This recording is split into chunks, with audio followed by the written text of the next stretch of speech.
안녕하십니까, 이진우입니다.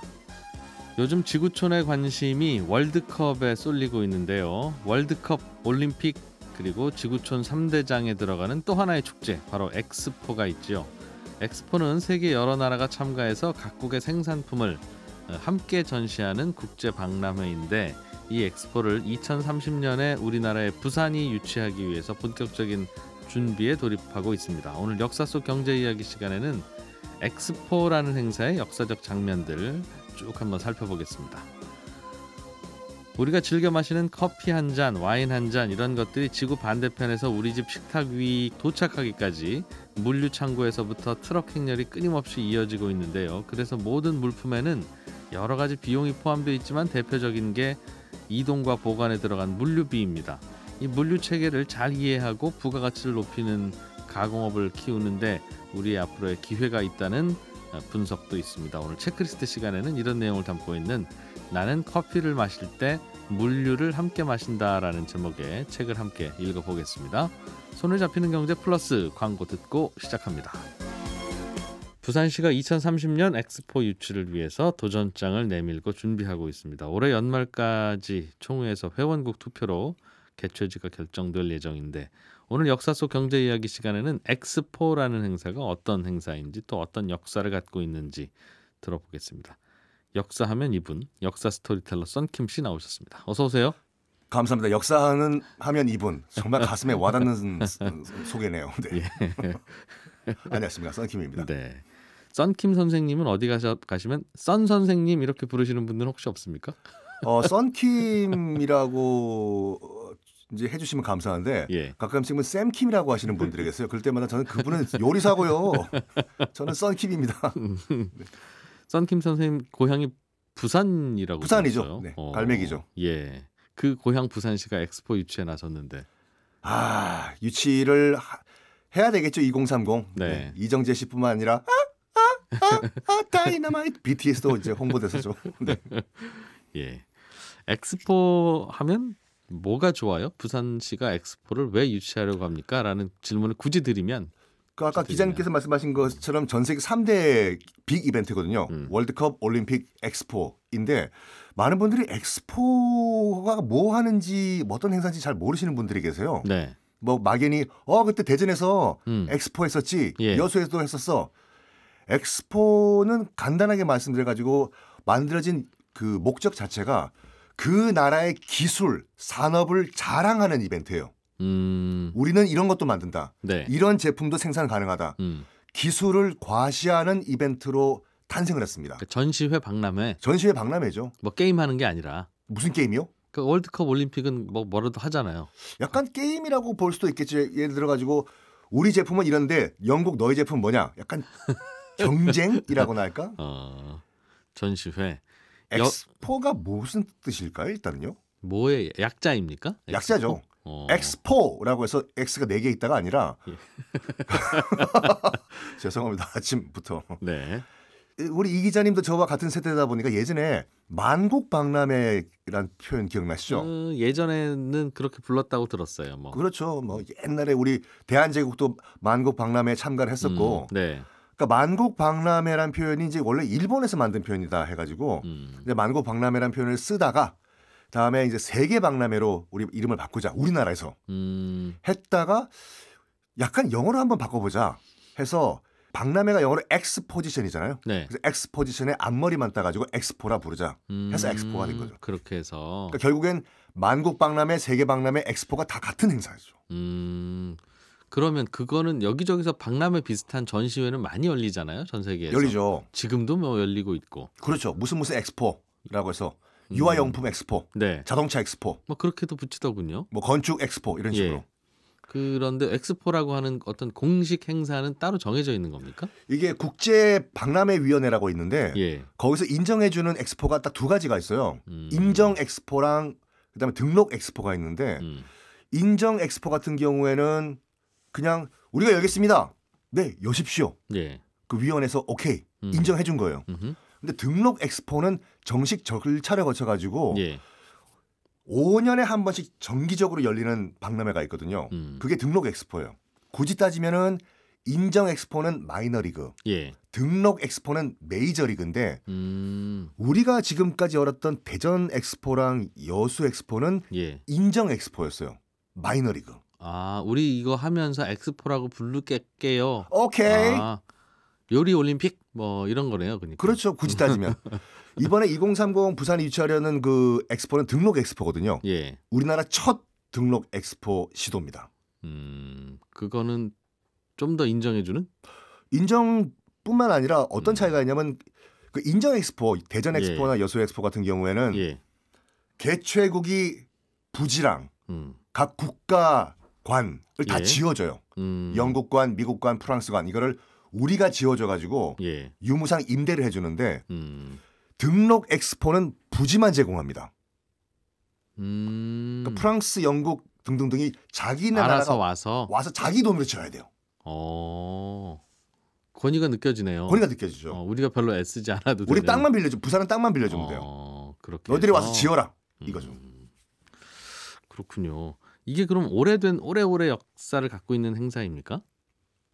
올림픽도 꽤 됐고 100년 우리 넘고. 기자님이 기억하는 첫 엑스포 박람회는 언제로? 옛날에 역사책에서 네. 파리 만국 박람회에 뭐가 출품됐다 뭐 이런 얘기를 들은 적이 있어요. 그것도 100년 가까이 된 것 같은데. 역사 시간에 안 좋으셨네요. 시험에 나올 것 같아서. 역사는 재미없지만 시험은 잘 봐야 되겠다는 역사는 생각이. 재밌다니까요. 우리가 수업을 좀 약간 다른 방식으로 해서 그래요. 그 연도수랑 인물 왜 외워 그거를요. 그 사회 나와서 공부를 해보니까 네. 공부가 재밌더군요. 저도 지금 제가 지금 역사 스토리텔러로 지금 일을 하고 있지만 예. 학교에서 뭘 배웠는지 모르겠어요. 다 지금 사회생활하는 건 학교 졸업하고 나와서 다 배운 것 같아요. 시험을 안 보니까 아이고. 뭐든지 재밌어요. 그러니까 세상에. 그때 왜 이런 걸 외웠는지 몰라. 지금 1, 2, 3, 4 이벤트 가운데서 먼저 일어난 순서대로 적으셔. 왜 적어 그걸요. 그러게 말입니다. 그러니까 다음 중 을미사변이 일어난 해는 몇 년도인가. 그걸 왜 외워 그걸요. 다음 사진에 표시된 비석들을 순서대로 나열하시오. 아이고야. 어쨌든 엑스포라는 거를 처음 이제 시작을 한 것이 이제 영국과 프랑스인데 근데 경쟁을 했어요. 그러니까 아까도 말씀드린 것 같이 우리나라 기술이 이만큼 발전했다. 우리는 이런 공산품을 만든다라고 자랑하는 게 이제 엑스포의 원래 취지였잖아요. 예. 물론 이제 산업혁명은 영국이 먼저 시작을 했지만 프랑스 같은 경우에도 1789년 프랑스 혁명을 성공시킨 후에 우리도 이만큼 민주주의와 산업화를 이뤘다라고 하면서 자랑을 하고 싶었어요. 그래가지고 박람회 자체는 프랑스가 먼저 실시를 했거든요. 근데 세계 박람회는 아니었어요. 무서웠거든. 야 이거 우리 박람회는 하긴 하는데 영국이랑 독일 초대하면은 혹시라도 우리 제품 비교당하면 야 우리 파리 시민들이 울랄라 보니까 영국제가 더 좋네? 이렇게 하면 안 되잖아. 자신 있니?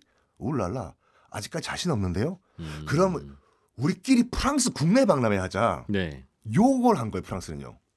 자신감이 없어 아직까지. 전시회 형식으로. 그렇죠. 그걸 딱 영국이 보고 있다가 아이고 저것들 진짜 저 개선문 저거들 자신감이 없네. 자기들 국내 박람회 하네. 야 산업혁명을 누가 먼저 했지? 우리 영국입니다. 그래? 그럼 우리가 세계 최초의 세계 박람회 한번 해볼까? 라고 시도를 한 거예요. 영국에서. 당시 이제 빅토리아 여왕이었는데 그 해가 지지 않는 나라 대제국을 만든 게 빅토리아 여왕이잖아요. 예. 우리나라 해 안 지지. 네, 여왕님. 그러면 그 자신감을 배경으로 한번 세계 박람회 열어봐. 네, 여왕님. 해서 1851년에 첫 인류 역사상 첫 세계 박람회가 런던에서 열립니다. 세계 박람회 해봐야 그 동네 나라들이죠. 뭐 남미, 아프리카 이런 데서는 안 왔을 거 아니겠습니까? 주로 이제 그 미국과 유럽 국가들이었는데 당시의 세계라고 생각했던 그렇죠, 그 범위. 그렇죠. 예. 런던 박람회 이제 프랑스에도 참가를 했어요. 충격을 받은 거예요. 누가요? 프랑스가. 야, 저 앞에 보이는 거 저거 뭐야? 저거요? 유리로 만든 궁전 같은데요? 그때 영국이 정말 자랑스럽게 만든 게 뭐였냐면 그 런던 박람회에서 수정궁이라고 크리스탈 팔레스 2만 평 부지에 유리로 궁전을 만든 거예요. 진짜 궁전을? 네. 괜히? 유리 만드는 기술을 보여주려고. 아, 유리로 집을 지어놨다는 거군요. 당시 이제 그 유럽 특히 영국 같은 경우에는 유리를 생산하는 기술이 약간 떨어졌거든요. 예. 왜냐하면 박람회 직전까지만 하더라도 창문세라는 게 있었어요. 그 소득세 개념인데 네. 창문이 많으면 많을수록 세금 더 내라. 집이 크니까. 아, 창문 숫자를 세서. 이진우 선생님 댁은 창문이 하나, 둘, 셋, 넷, 다섯, 여섯, 일곱 개. 예. 집이 대저택이시네요. 돈 많이 버시죠? 일가구 다창문. 한 지붕 세 창문. 예. 거기에 비례해서 매겼다는 거죠. 그래서 그 당시 이제 그 지어졌던 영국 주택을 보면은 집은 커도 창문이 없어요. 세금 적게 내려고. 근데 그 창문세를 마침 박람회 직전에 없앤 거예요. 그러다 보니까 너도 나도 창문을 많이 만들었겠죠. 예. 유리 수요가 폭발한 거예요. 그래가지고 유리가 대량 생산이 가능했는데 영국 그 정부가 이런 이 기술 가지고 우리 한번 프랑스 한번 코를 납작하게 만들어 보자. 궁전 지어라고. 그래서 2만 평 부지에 크리스탈 팔레스라고 유리로 궁전을 만든 거예요. 예. 물론 지금은 화재로 소실돼 가지고 볼 수는 없지만 사진으로 나와 있거든요. 그거 보고 프랑스가 충격을 받습니다.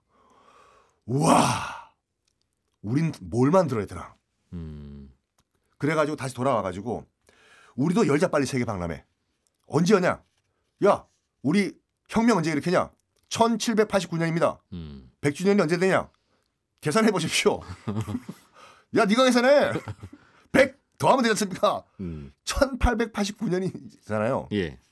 그때 유치를 해가지고 100주년 어마무시한 이벤트 한번 하자. 그럼 어떻게 하죠? 그럼 수정궁과 비슷한 거 만들어야 되는데 런던이 양 옆으로 뻗어나간 궁전을 만들었으면 우리는 아래에서 위로 올라가자.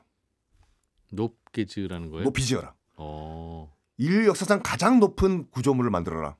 어떻게 만들죠? 저기 얼마 전에 미국의 독립기념 선물 줬던 철골 기술자 있잖아. 구스타프 에펠이요. 그 사람 데리고 와가지고 위로 올려라. 그래서 에펠탑 만들어졌던 거군요. 그렇죠. 에펠이 원래 그 철제 교량 전문가였거든요. 다리. 어쩐지 다리처럼 생겼어요. 그게 왜 다리처럼 보이시나요? 다리처럼 생겼지 않습니까? 지금 보니까 다리처럼 보이네요. 네. 앞으로 다리로 보겠습니다. 브릿지 그렇죠. 자유의 여신상 말 나온 김에 네. 그것도 에펠이 만들어준 거거든요. 자유의 여신상도 뉴욕 앞바다에 서 있는 거. 아, 그랬어요? 그게 이 1776년이 미국이 독립을 하니까 딱 100년 후 그 미국 독립 100주년 기념 1876년에 프랑스가 100주년 기념 선물로 그 자유의 여신상을 선물로 준 거거든요. 에펠이 디자인해가지고. 그래서 많은 분들이 자유의 여신상을 돌로 아세요.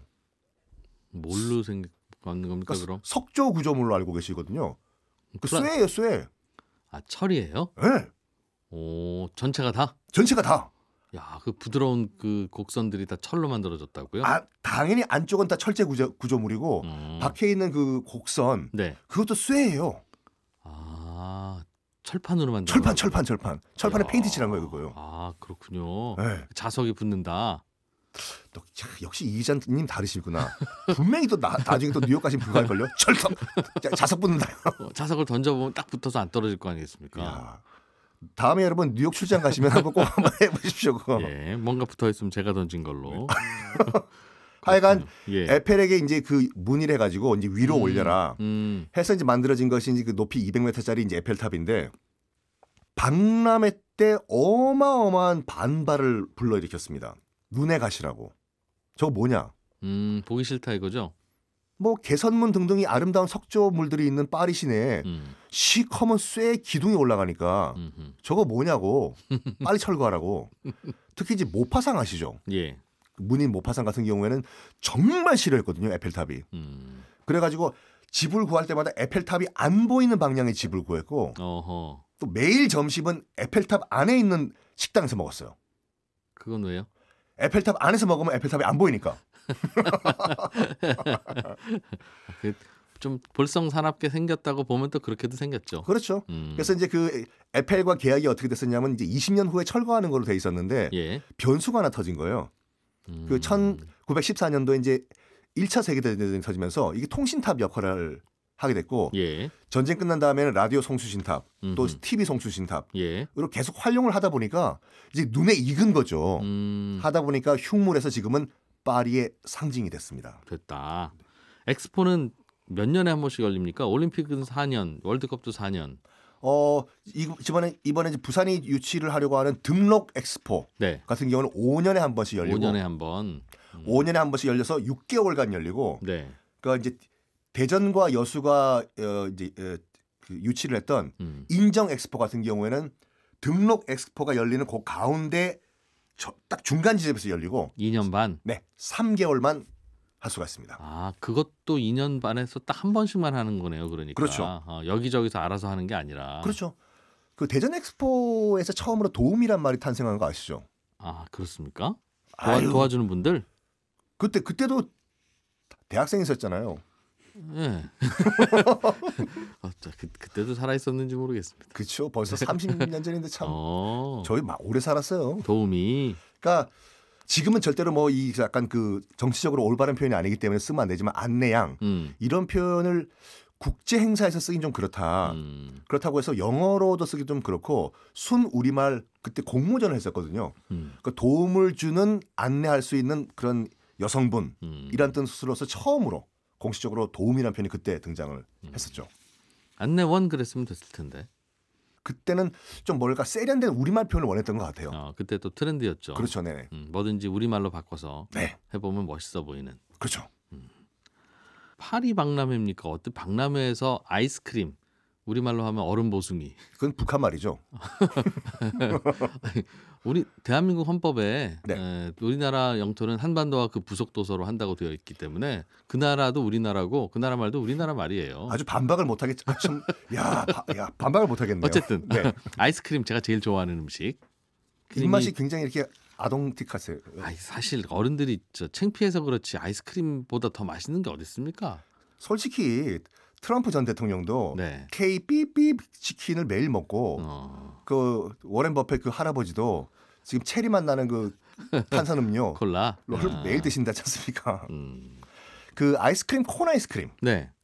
그 브라삐 같은 예. 월드삐 같은 그거가 1904년 미국 세인트 루이스 박람회에 처음 등장을 했습니다. 그때 세인트 루이스 박람회에서 어떤 일이 있었냐면 아이스크림이 그때는 이미 먹고 있었고 네. 당연히 아이스크림 가게가 있었겠죠. 세인트 루이스 박람회에. 어떻게 아이스크림을 팔았냐면 철제 접시에 예. 아이스크림을 스쿱을 떠가지고 얘따 먹어라 해서 이렇게 나눠주는 형태였거든요. 그리고 철제 접시는 반납하고 설거지해서 또 올리고. 예. 근데 사람들이 너무 몰려오니까 접시가 없는 거예요, 이게요. 아하. 그렇다고 손 벌려 위에 올려줄게 이거 하면 안 되잖아요. 그것도 괜찮았을 것 같긴 한데. 그렇지, 그것도 괜찮은데. 예. 근데 마침 그 아이스크림 가게 옆에가 벨기에 와플 가게였어요.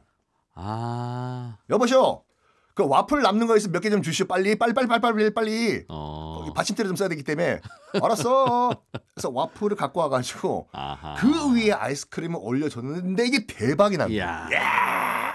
최고죠. 요즘도 그렇게 먹잖아요. 와플 위에 아이스크림 얹어서. 네. 아저씨 이거 되게 맛있어요. 냠냠냠냠냠. 그래? 그거 맛있냐? 네. 따끈따끈한 와플 위에 시원한 아이스크림. 좋다 이거. 그래가지고 여보시오 와플 가게. 아예 그걸 접시로 만듭시다. 좀 얇게 눌러주시오. 예. 눌러가지고 아예 그거를 접시를 썼는데 야 이게 약간 이게 휘네? 한 돌돌돌 말아봐봐. 돌돌 말아가지고 손잡이로 만들어봐. 그 위에 아이스크림 콘 얹은 이거다 이거. 그래가지고 우리가 먹는 아이스크림 콘이 1904년 미국 세인트 루이스 박람회에서 탄생을 했습니다. 그때 이후로 100년간 아이스크림은 진화가 없었네요. 한번 또 진화를 한번 해보시죠 이번에. 그렇군요. 부산 유치할 수 있을 것 같으세요? 어디 경쟁 도시가 따로 있습니까? 사우디아라비아 수도 리야드가 지금 부산과 경쟁을 펼치고 있는데 약간 불리합니다. 프랑스와 중국이 사우디아라비아 지지를 선언했는데 오일머니 때문이죠. 네. 저는 이긴다고 봅니다. 그쪽은 오일머니죠. 우리는 다이너마이트 BTS가 있습니다. 네. 네, 역사 스토리텔러 썬킴 씨와 함께한 부산 엑스포 이야기 재미있게 잘 들었고요. 저희는 여기서 1부 마무리하고 잠시 후 2부 순서로 이어가겠습니다. 전 세계 어디든지 필요한 물건을 실어 날라주는 컨테이너선 같은 물류가 발달하지 못했다면 아마 우리는 식사 후에 케냐에서 실어온 커피를 마시고 이탈리아 와인 한 잔을 즐기고 이런 일들은 아마 꿈도 못 꿨을 겁니다. 오늘 체크리스트 시간에는 이런 우리의 삶을 조용히 돕고 있는 물류 산업, 물류에 대한 이야기, 나는 커피를 마실 때 물류를 함께 마신다라는 제목의 책을 또 함께 읽어보겠습니다. 김치형 경제뉴스 큐레이터 나오셨습니다. 어서 오세요. 네, 안녕하세요. 오늘은 물류를 다루는 책이네요. 네, 물류. 커피를 마실 때 물류를 함께 마신다. 네. 이게 무슨 뜻일까요?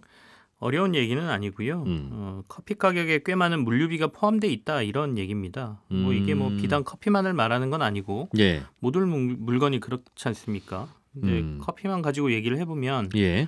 원두가 이동하는 거리만 한 9만 킬로미터 정도 된다고 하죠. 그래서 요즘 웬만한 프랜차이즈 커피 체인에서 예. 아메리카노 가격이 4,000원을 다 넘어 있는 상태지 않습니까?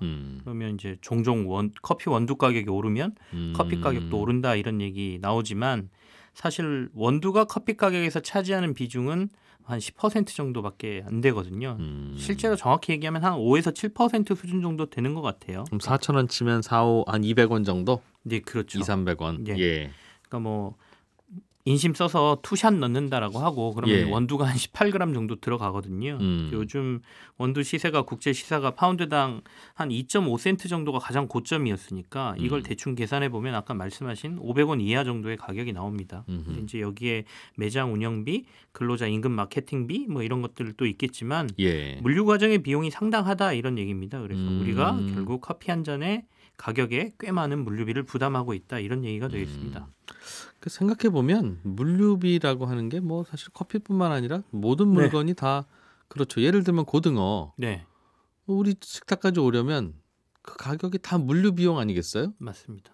바다에서 잡을 때 용왕님한테 얼마 내고 잡지 않았을 거 아니겠습니까? 그냥 그렇죠. 공짜로 떴지. 네, 네. 근데 이제 문제는 그거를 여기까지 실어 올려니까 가격이 그렇게 올라간 거였겠죠? 맞습니다. 근데 이제 이 작가가 콕 집어서 커피를 얘기한 건 커피의 특성상 다른 제품들에 비해서 로스팅과 블렌딩 그리고 관리와 운송 기간에 따라서 부가가치가 크게 달라지기 때문에 네. 일단 커피를 제일 앞에 내세운 거거든요. 그래서 저자가 이 책에서 각 상품에 따른 물류 체계와 특성을 잘 이해하면 제품의 부가가치를 더 크게 높이고 또 전략적으로 어떤 산업을 키우고 육성해야 할지가 보인다 이렇게 주장을 해요. 그중에 대표적인 게 커피라고 얘기하는데 네.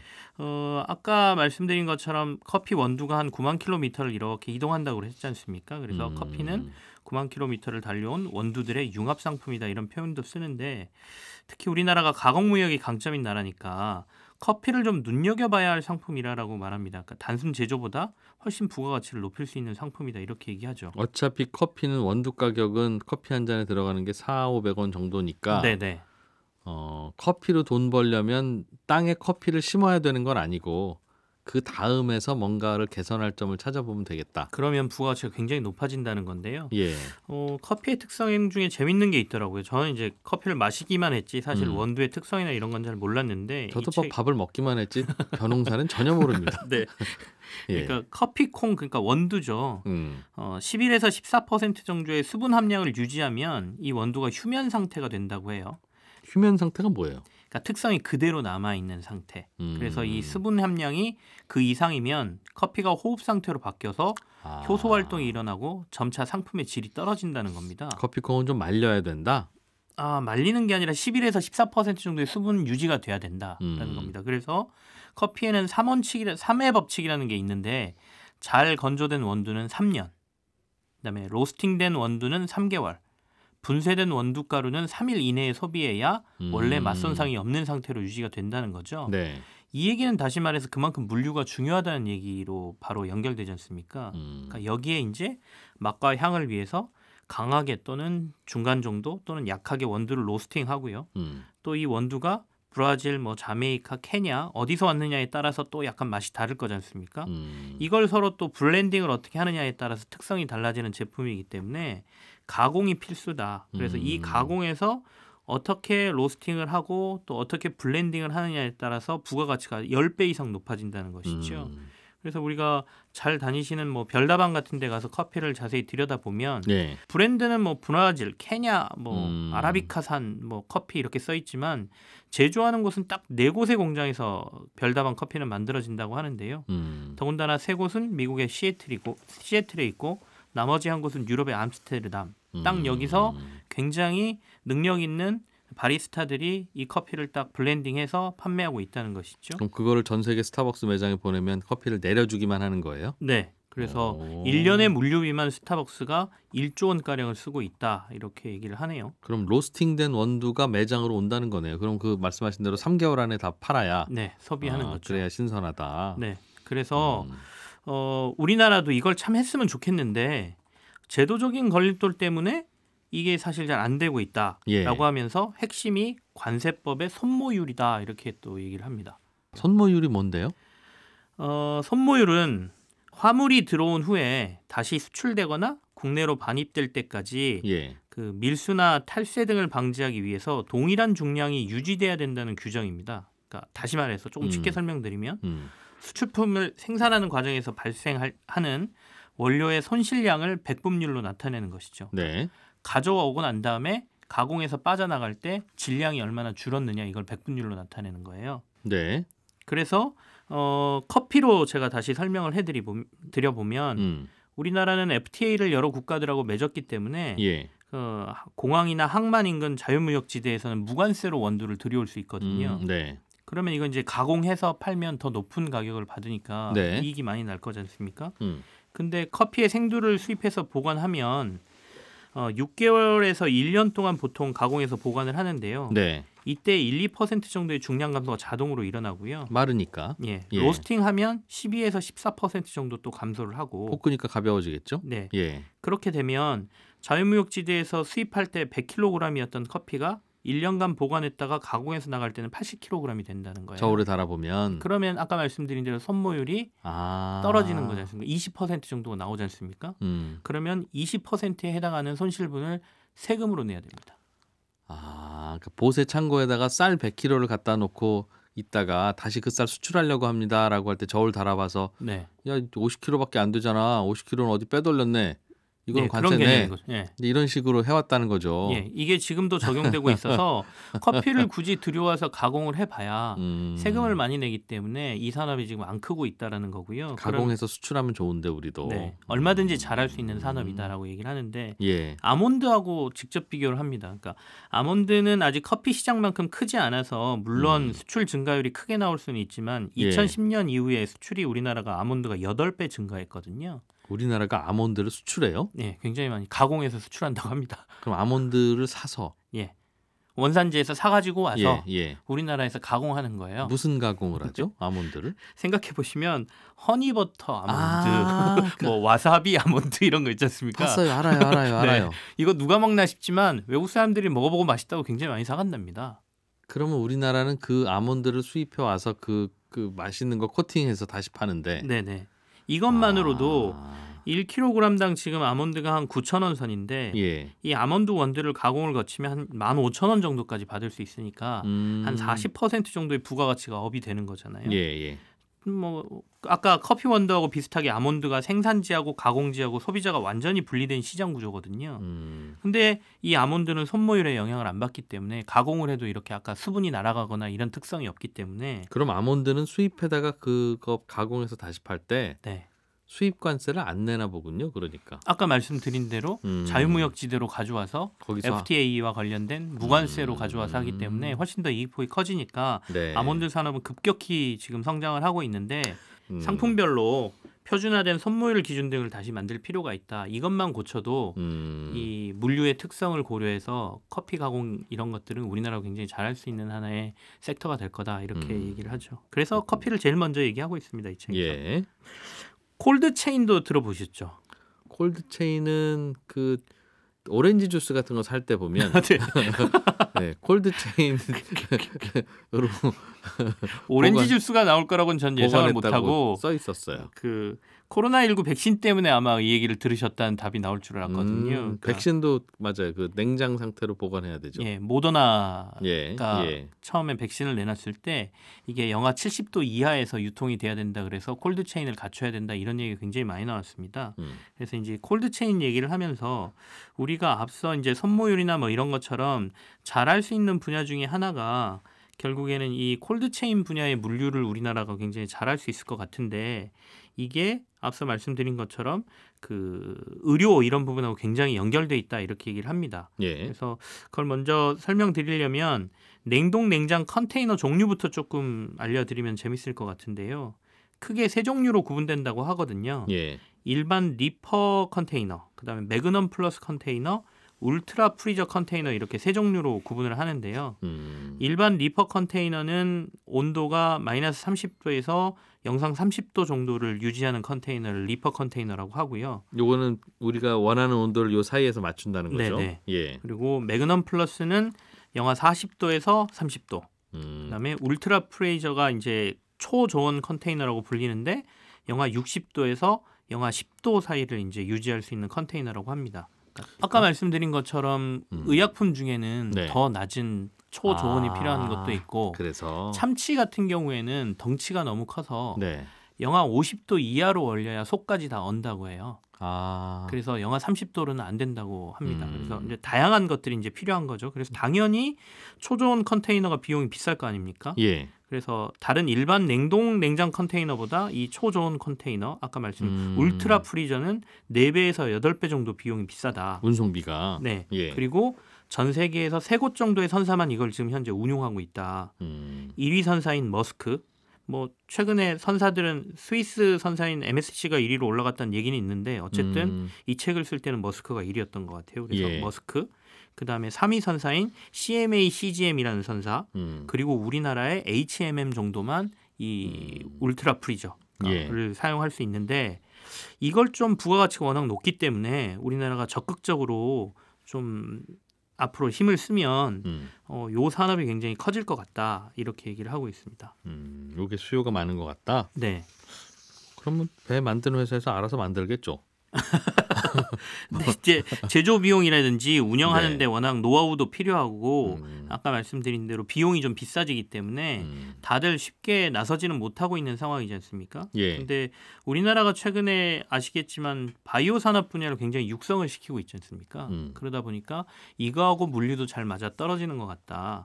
의약품 시장이 이 콜드체인하고 굉장히 연관이 높기 때문에 네. 특히 이제 화학약품에서 화학의약품, 보통 케미칼 의약품이라고 저희가 얘기하는데요.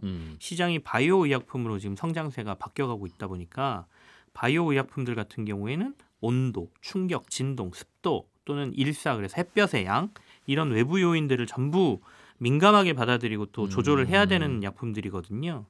그러니까 뭐 백신이나 인슐린, 혈액 이런 것들도 이동 과정 중에 최소 48시간, 최대 168시간 동안 외부 이온을 모두 차단해야 된다. 뭐 이런 규정이 있다고 합니다.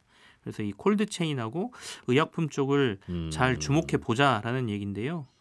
식품들은 일반적으로 콜드체인이 0도에서 10도 사이에서 24시간에서 48시간만 유지하면 큰 문제가 없고 네. 고객에게 상품이 도달하면 상품의 포장은 되게 버려지지만 예.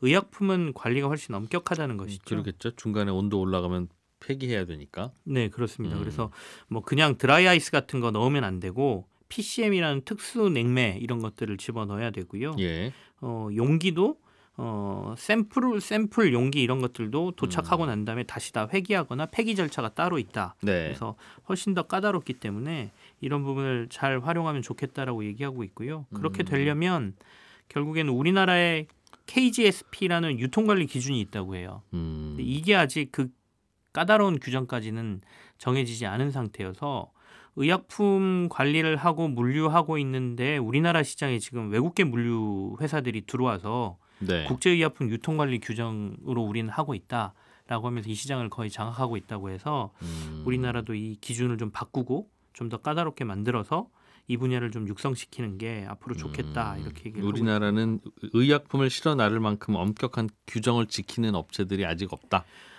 조금은 두루뭉술하게 이 규정들이 돼 있다 보니까 물론 회사들마다는 특징적으로 우리는 국제의약품 관리 규정을 준수합니다라고 얘기는 하긴 하지만 이쪽 산업을 더 빠르게 성장시키려면 규정을 좀 더 까다롭게 하고 이런 규정들을 지키기 위해서 그쪽 산업을 육성시킬 필요가 있다라는 것이죠. 예. 아까 참치 얘기도 해주셨는데 네네. 참치도 굉장히 급속 냉동이 필요하다고요? 네, 맞습니다. 참치도 어떻게 보면 콜드체인 물류하고 굉장히 밀접한 식품 중에 하나고요. 이것도 물류비가 다죠. 예, 여기도 재밌는 얘기로 참치 사례를 소개를 하는데요. 저도 몰랐는데 원래 참치가 1970년대 이전엔 일본을 제외하고 버려지는 생선이었다고 합니다. 와. 더 오래전으로 가면 1950년대 이전엔 일본에서도 선호하는 식자재가 아니었답니다. 하기야 그 뻘건 살 그게 좀 약간 생소하긴 하죠. 너무 기름지고 그래서 안 먹었다고 하는데 일본의 생활 수준이 높아지면서 기름진 생선을 찾게 되는 수요가 좀 생겼고요. 그러면서 1950년대 이후에 이제 일본에서 이제 참치들은 대부분 부자들이 즐기는 고급 생선 정도로 이제 인식이 됐었죠. 그러다가 1960년대 들어서 아까 처음에 말씀해 주신 컨테이너 산업, 컨테이너가 표준화되기 시작하면서 이제 전 세계적으로 참치의 글로벌화가 이루어지는데 여기서 재밌는 거는 일본이 이제 전자제품 위주로 글로벌 제조기지 역할을 하면서 미국이나 뭐 해외로 전자제품 수출을 많이 했지 않습니까? 항공기를 통해서 전자제품 수출하고 이 항공기가 돌아올 때 거기다 뭔가 실어와야 되잖아요.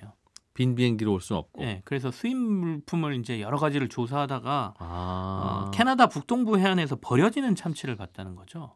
야. 그러니까 우리가 요즘 땡플릭스의 수리남 보면 수리남에서 버려지는 홍어 수입하는 내용이 나오잖아요. 그것처럼 실제로 일본도 버려지는 참치를 보고 야 이걸 들여가면 되겠구나 라고 생각해서 싸다고 하니 버려지는 건데 싸게 들여가면 되겠구나 해서 참치를 이제 수입하기 시작한 것. 근데 그때는 이제 콜드체인 같은 게 잘 갖춰지지 않았기 때문에 통째로 가져올 수는 없고 그러니까 내장 같은 걸 다 빼고 해체해서 어느 정도 신선하게 해서 가져오는 게 이제 콜드체인의 출발이었고 그때부터 참치를 일본에서 많이 먹기 시작했군요. 네, 그래서 이제 EU의 컨테이너에도 아까 그런 냉동 컨테이너라든지 울트라 컨테이너 이런 것들이 만들어지면서 영하 50도 이하에서 통참치를 그대로 얼려서 가져오면서 글로벌 전체 참치 시장이 커지기 시작했다라는 내용이 나오죠. 그렇군요.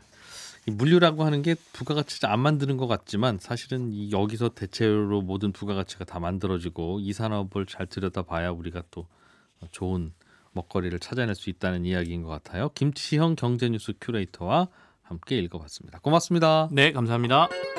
네, 손에 잡히는 경제 플러스 여기서 마무리하고요. 여러분은 점심 맛있게 드시고 저도 점심 맛있게 먹고 저는 내일 아침 8시 30분에 다시 인사드리겠습니다. 이진우였습니다. 고맙습니다.